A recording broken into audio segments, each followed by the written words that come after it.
የእርሶ ተቋም ተልእኮ ዋና ስራዎቹ ምንድናቸው? የመጀመሪያው ግንባታ ፈቃድና ቁጥጥር ይባለው ነው። ሙሉ ለሙሉም ባይሆን በአብዛኛው ወደ ቴክኖሎጂ የተሸጋገረ አገልግሎት እንደምትሰጡ ኢንፎርሜሽን አለኝ።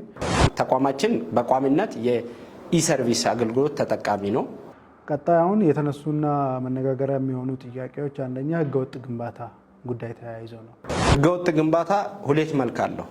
አንደኛ ህጋዊ ግንባታን ይዞ የማስፋፋት ስራ እና የተለያዩ ህገወጥ እንቅስቃሴዎች ከተሰጠው እርከን ውጪ መንቀሳቀስን ህገወጥ ግንባታ እንለዋለን። በጣም ማህበረሰብን ያማረረ መጥፎ ኢሜጅ የሚያስያዘ ምግባር ከጎደላቸው ባለሙያዎች ይነሳል።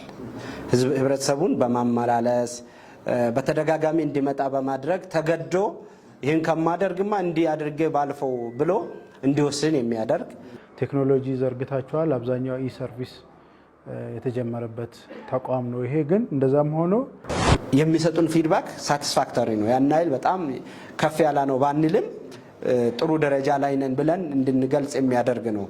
አዲስ የሴት ባክ ደንብ ህግና ሌሎች ከተማ ስታንዳርድ ማስጠበቅም ጋር በተያያዘ የወጣ አዲስ ህግ አለ። እሱን በተመለከተ ከተማ ካቢኔ የወሰነው ውሳኔ የመጀመሪያ ዙር የኮሪደር ስራ ላይ የመጀመሪያ ዙር ከተማችንን ስናሳምር ያጋጠሙን ችግሮች መነሻ አድርጎ ነው።